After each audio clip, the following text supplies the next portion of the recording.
جلد راضی ہو جاتا ہے۔ وہ اپنے بندوں کو بہت زیادہ مشقت میں نہیں ڈالتا،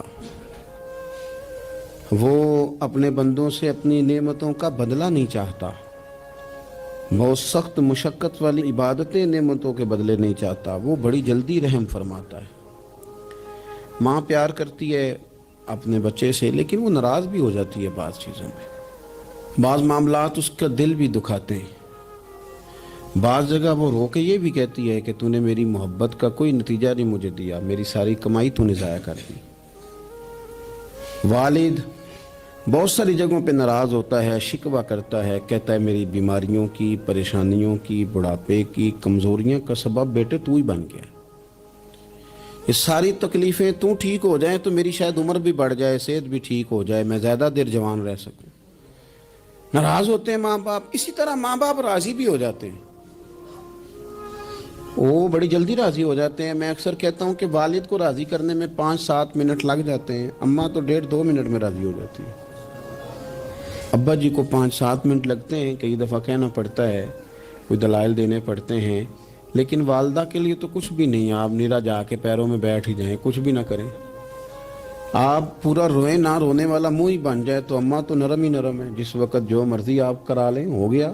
اللہ تبارک و تعالی بلا مثال و بلا تشبیہ سمجھانے کے لیے عرض کرتا ہوں، اللہ بھی بعض معاملات میں اپنے بندوں سے ناراض ہو جاتا ہے۔ وہ کہتا ہے میں تکبر کرنے والوں کو پسند نہیں کرتا، وہ کہتا ہے فسادی پسند نہیں ہے، وہ فرماتا ہے کہ راہوں میں کجی کرنے والے پسند نہیں ہیں، وہ فرماتا ہے کہ بدعہدیاں کرو گے تو میں صبح قیامت تم سے سوالات کروں گا۔ اللہ تبارک و تعالیٰ بہت ساری چیزوں کو ناپسند کرتا ہے، ناراض ہو جاتا ہے، بلکہ نبی پاک صلی اللہ تعالیٰ علیہ وسلم نے فرمایا تم بات کرتے کرتے کوئی ایسا جملہ بول دیتے ہو کہ رب اتنا ناراض ہوتا ہے کہ تمہیں پتہ بھی نہیں ہوتا، تمہارے لیے جہنم کا فیصلہ کر دیتا ہے۔ اس لیے پہلے تولو پھر بولو، خود اپنے لفظوں کی تو تم پہرے داری کرو نا کہ میں کیا کہہ رہا ہوں۔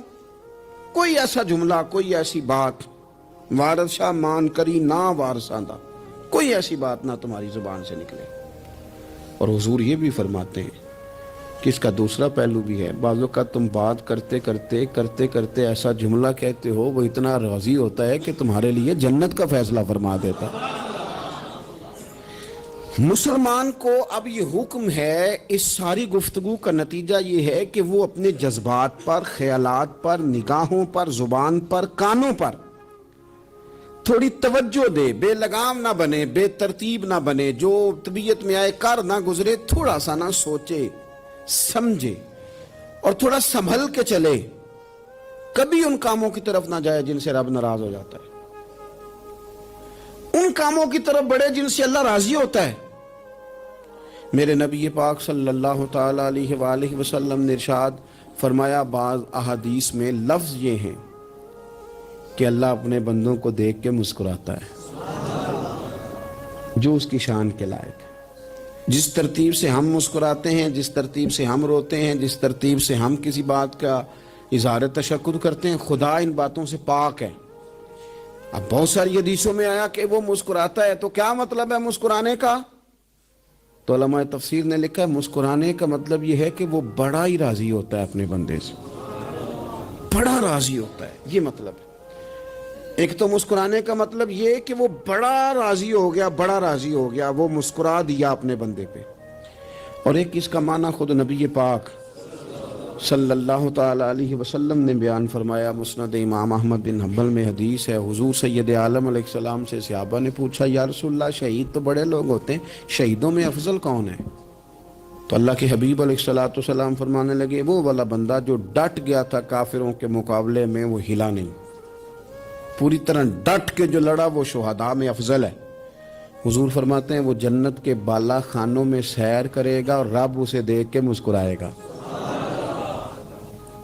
رب اسے دیکھ کے مسکرائے گا، اللہ تعالیٰ مسکراتا ہے اسے دیکھ کے۔ اور اگلے جملے میں حضور نے وضاحت کر دی، فرمایا جب رب دنیا میں کسی پر مسکراتا ہے نا تو اس کا معنی یہ ہے کہ قیامت میں پھر اللہ اسے حساب کوئی نہیں لے گا۔ جس پر اللہ دنیا میں مسکرا دیا اس سے کوئی حساب تو وہ کام ڈھونڈنے چاہیے نا جس سے اللہ مسکرائے. ویسے کبھی ہم ایسا کرتے ہیں کہ نہیں کہ کسی کو راضی کیا جائے؟ یہ کام ہم کرتے ہیں کہ ہماری کمپنی کا جو سربراہ ہے وہ ہم سے راضی رہے. جس ادارے میں ہم پڑھاتے ہیں اس ادارے کا بڑا ہم سے راضی رہے. یہ کرتے ہیں ہم، اس کے لیے کچھ نہ کچھ ہیلے بہانے ہم کرتے ہیں. برادری، قبیلہ، علاقہ، بستی، لوگ کسی طریقے سے ہمارے ساتھ مطمئن رہیں. کرتے ہیں نا یہ سارے کام.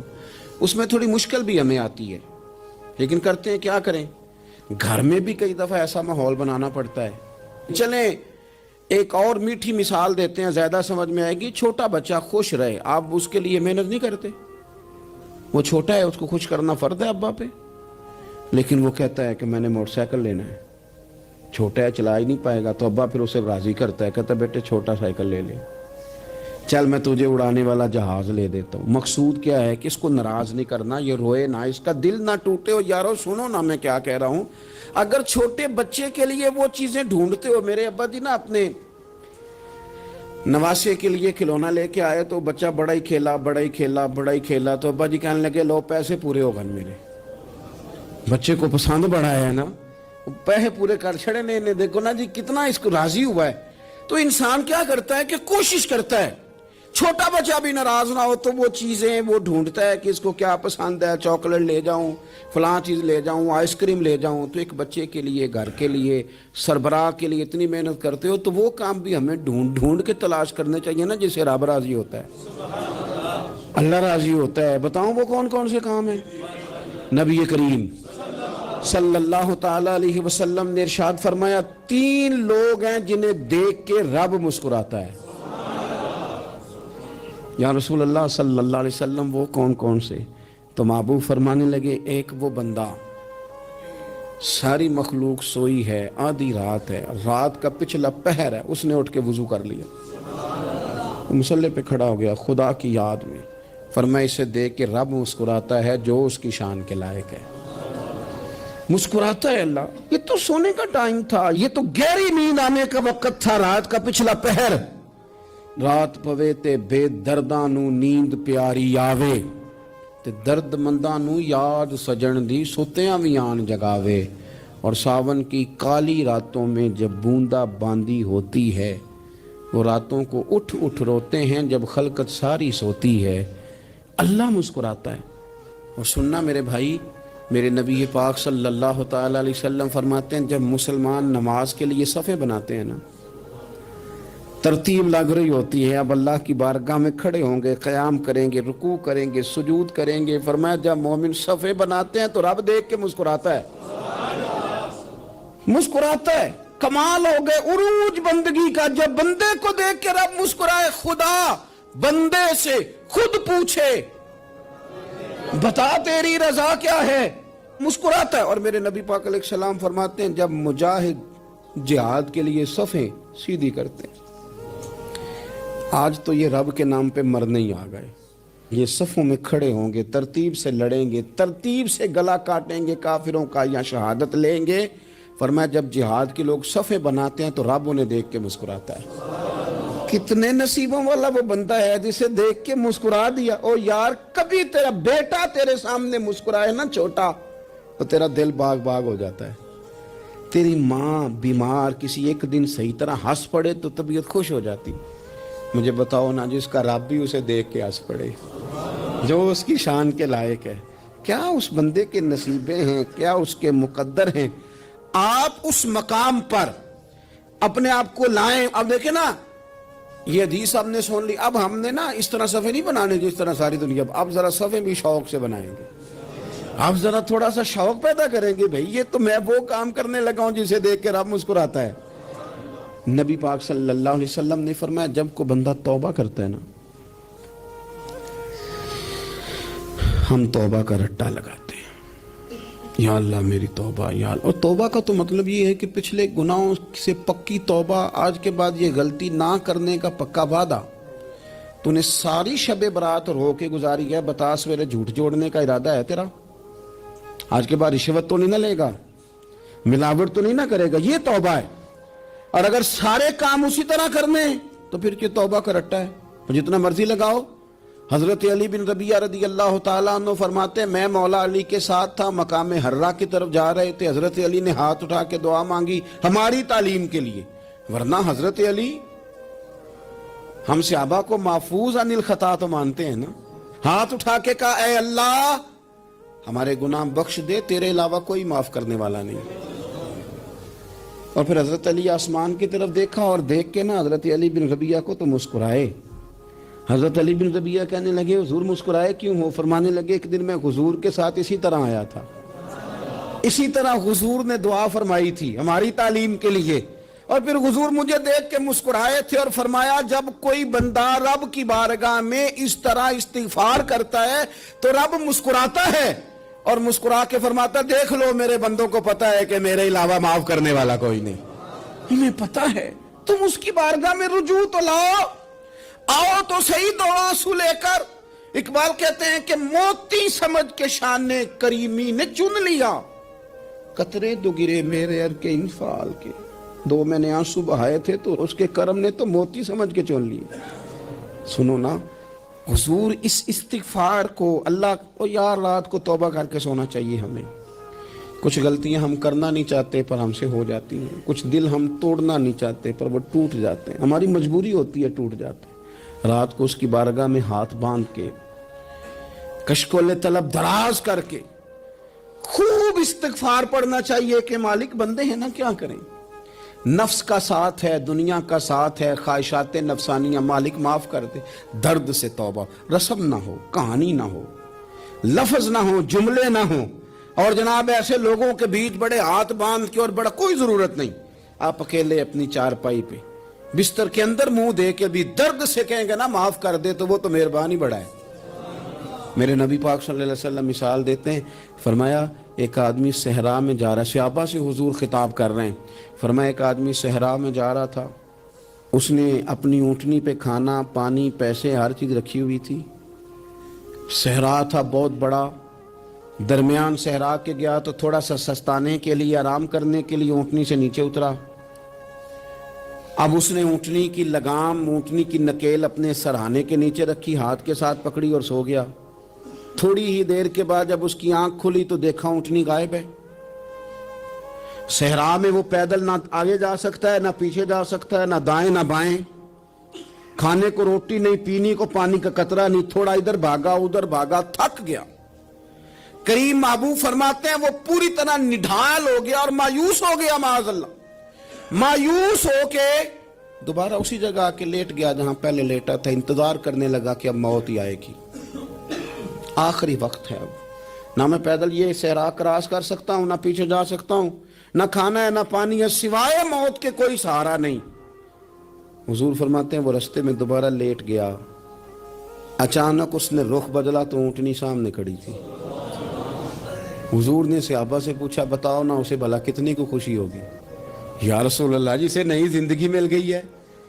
آپ دیکھیں نا سارے ڈاکٹروں نے کہہ دیا کہ اس کے تو گردے معدہ جگر ہر چیز ختم ہے، گھر لے جاؤ خدمت کرو، ہر طرف پریشانی ہے۔ وہ بندہ بھی سمجھ گیا ہے کہ آخری وقت آ گیا، کل جاؤں پرسوں جاؤں، تیاری ہو گئی، سب لوگ آ گئے، باہر والے بھی آ گئے، یہ ماحول ایک عجیب رنگ اختیار کر گیا۔ اچانک ایک ڈاکٹر نے آ کے کہا نہیں غلطی لگ گئی تھی۔ مجھے بتائیے انداز کیا ہوتا ہے؟ بغیر دوائی کے بندہ اٹھ کے کھڑا نہیں ہو جاتا، او میں تو بچ گیا ہوں۔ نبی پاک صلی اللہ علیہ وسلم فرمانے لگے اس کی اونٹنی مل گئی، بتاؤ بھلا اسے کتنی خوشی ہوگی؟ یا رسول اللہ وہ تو دوبارہ دنیا میں آ گیا۔ حضور فرمانے لگے اسے کچھ بھی خوشی نہیں ہوئی۔ جب کوئی رب کا گناہگار بندہ آ کے توبہ کرتا ہے، رب کو اس سے کئی گنا زیادہ خوشی ہوتی ہے۔ میرا بندہ آ گیا ہے، میرا بندہ آ گیا ہے، میرے گھر آ گیا، اس نے آنسو بہائے ہیں، اس نے کہا اللہ میں تیرا ہی ہوں، تیرا ہی رزق کھاتا ہوں، تیری ہی زمین پہ رہتا ہوں، تیرے نام سے میری سانسیں چلتی ہیں۔ وہ آ گیا۔ فرمایا اس اونٹنی والے سے زیادہ رب کو خوشی ہوتی ہے جب گناہگار آ کے توبہ کرتے۔ گناہگاروں کے آنسو اس کی بارگاہ میں بڑے مقبول ہیں، لیکن ہم رسم ادا کرتے ہیں، توبہ نہیں کرتے۔ ہم اپنے آپ کے ساتھ دھوکہ کرتے ہیں، جھوٹ بولتے ہیں۔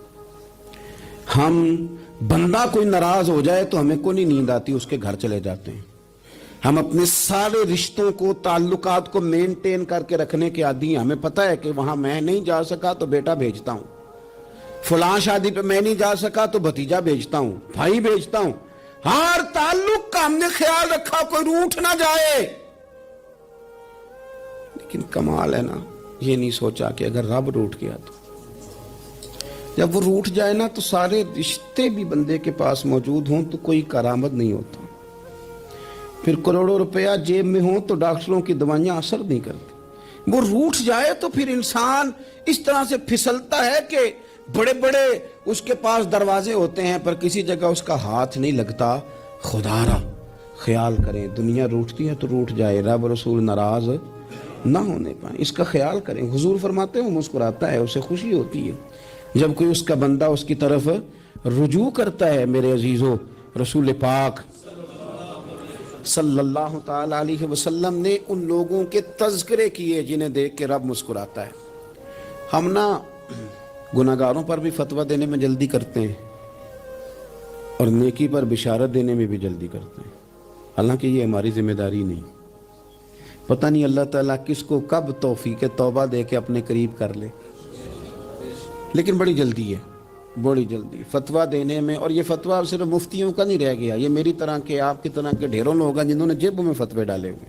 بھئی آپ نے کیوں ذمہ داری لے لی ہے جنت میں داخل کرنے کی اور نکالنے کی؟ یہ تو میرے رب کریم کا کرم ہے, وہ جس کو چاہے جب چاہے جتنا چاہے عطا کرے. لیکن کچھ لوگ نا بڑے پکے ہو گئے ہیں کہ شاید جو میں سوچ رہا ہوں وہی درست ہے.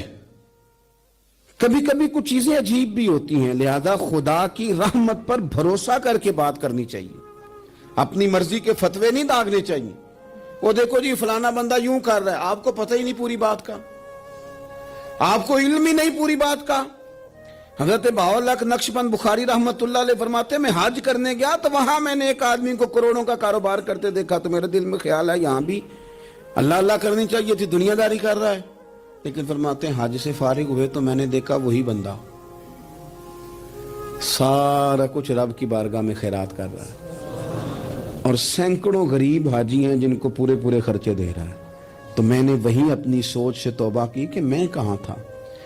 بڑی جلدی کھڑے نہ ہو جائیں. حضرت حسن بصری رحمت اللہ تعالی علیہ ارشاد فرماتے ہیں کہ میں دریا کے کنارے گیا تو وہاں میں نے ایک شخص کو دیکھا, وہ اپنی ایک خاتون کی گود میں سر رکھ کے بیٹھا اور قریب ایک بوتل بھی پڑی ہے.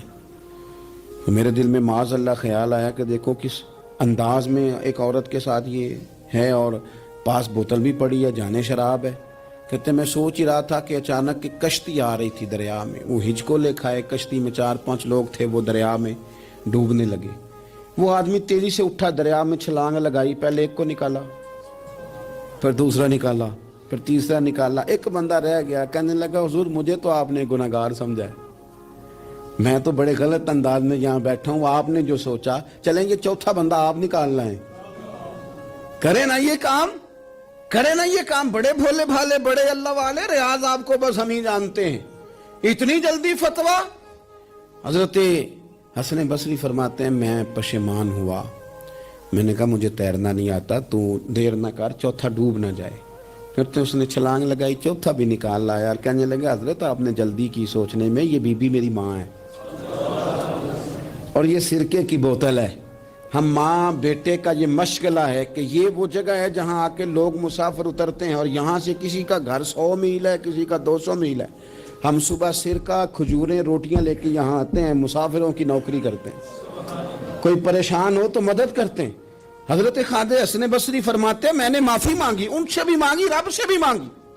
انہوں نے مانگ لی نا بزرگ تھے, پر ہم کو نہیں تیار مانگنے کو.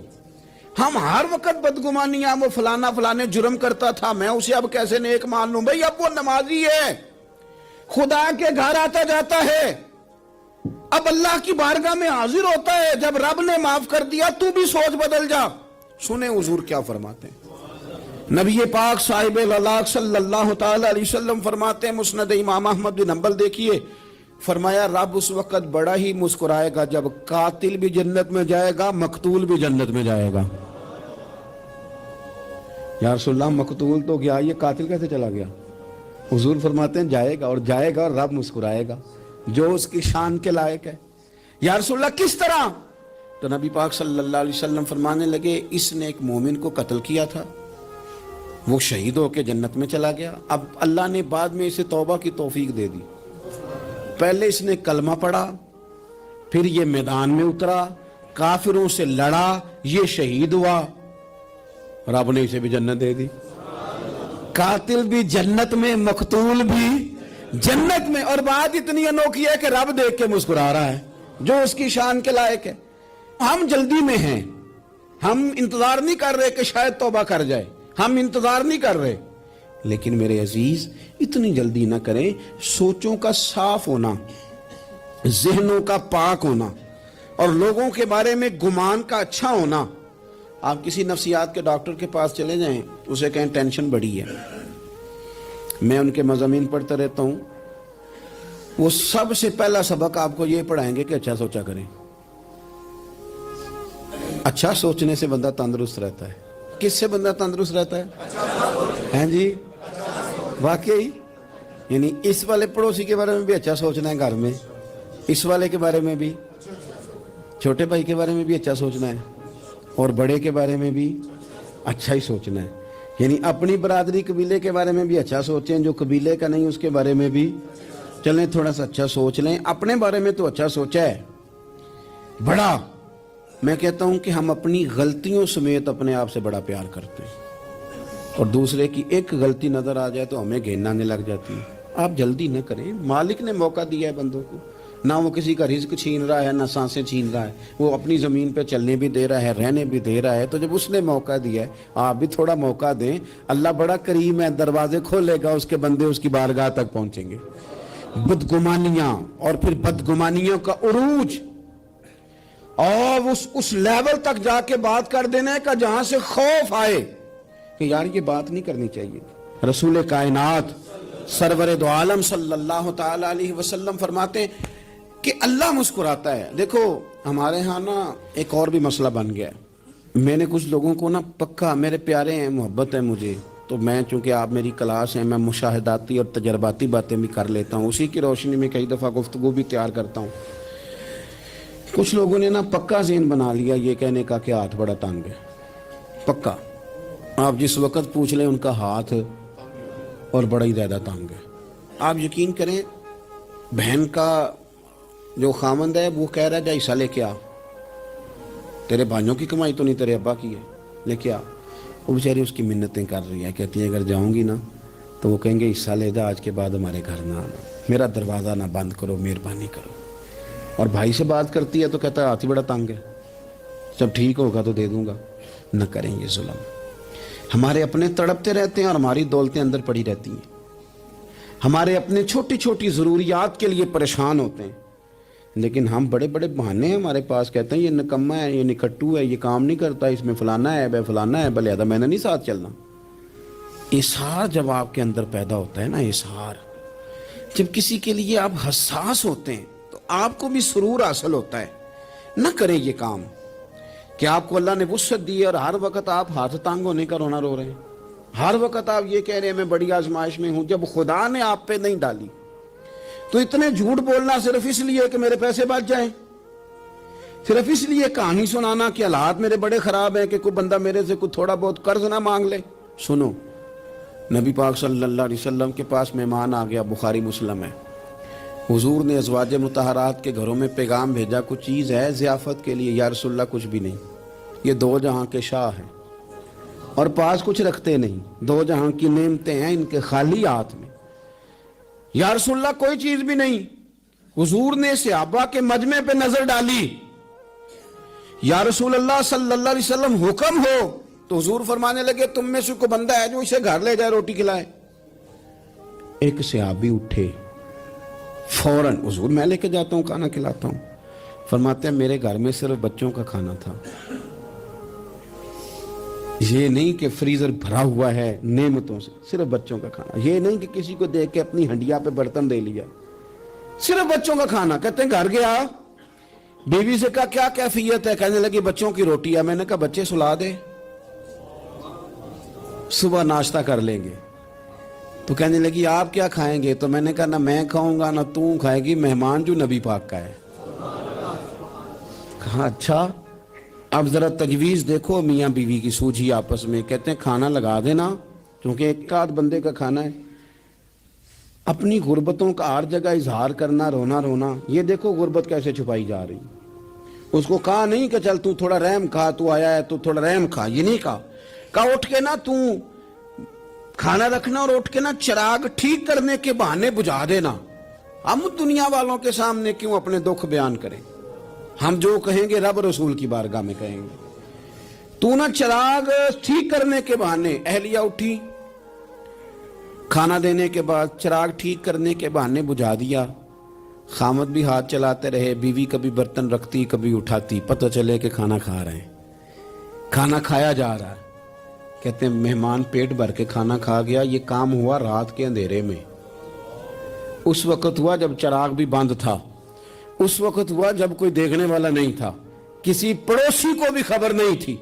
فرماتے ہیں صبح کے اجالے میں اس مہمان کو لے کے مسجد نبوی میں نے قدم رکھا تو نبی کریم نے فرمایا رات جو تم نے کام کیا ہے نا اسے دیکھ کے میرا رب بڑا مسکرایا ہے، اللہ بڑا مسکرایا ہے۔ اللہ تر دامنی پہ شیخ ہماری نہ جائیے، ہم دامن نہ چھوڑ دیں تو فرشتے وضو کریں، یہ شان ہے صحابہ کی۔ نبی کریم علیہ السلام نے فرمایا رب رات مسکرایا تیرا یہ انداز دیکھ کے، اور اس نے قرآن نازل کیا وَيُؤْثِرُونَ عَلَىٰ أَنفُسِهِمْ وَلَوْ كَانَ بِهِمْ خَصَاصَةٌ۔ کچھ لوگ وہ ہیں جنہیں بڑی بھی ضرورت ہو تو دوسروں پر احسار کر دیتے ہیں، قربانی دے دیتے ہیں۔ رب مسکرایا ہے، اندر پیسے رکھے ہوئے ہیں، اندر پیسے رکھے ہوئے ہیں، اور بہن آ کے منت کر رہی ہے کہ بھائی حالات بڑے خراب ہیں، تھوڑی سی مہربانی کر، تو کہتے ہیں بہن پردہ ہی ہے بس، کیسے بتاؤں تجھے حالات، تجھے کیا بتاؤں کام کتنی مشکل سے چلتا ہے، یہ پردہ یہ بس۔ بہرحال اگر تو نے کہا ہے نا 50,000 تو میں زیادہ نہیں کوئی 20 کو دے دوں گا تجھے، وہ بھی خاصی نیکی کر کے، وہ بھی بتا سکھا کے۔ رات اماں پہ علیحدہ سے احسان چڑھاؤں گا، ابا پہ علیحدہ سے چڑھاؤں گا کہ تمہاری بیٹی کے ساتھ تعاون کر رہا ہوں، سارے علاقے کو ویسے ہی بتاؤں گا۔ اور وہ غریبنی بیچاری 20,000 لے کے گھر گئی ہے، پہ سفارشیں کر رہی ہے کہ مہربانی کرو۔ میں نے ایسے بھی دیکھے ہیں جو پہلے بیوی کو پکڑاتے ہیں تو دے، اس لیے کہ پھر وزیر اعظم تو ڈنڈا نکال لے گا تو بڑا مشکل ہو جائے گا پھر گھر میں رہنا، لہذا وہ یہ تو آگے لگ۔ یہ کیا لہجہ ہے آپ کا؟ یہ تو کسی کو بھی دیں تو چھپا کے دینے کا حکم ہے، کسی کو بھی دیں تو ہمیں حکم یہ ہے کہ سیدھے ہاتھ سے دینا ہے، الٹے کو خبر۔ اور یہ جو بالکل ہی اپنے، ان پر تو پردہ پوشی آپ کے لیے ویسے ہی ضرورت تھی۔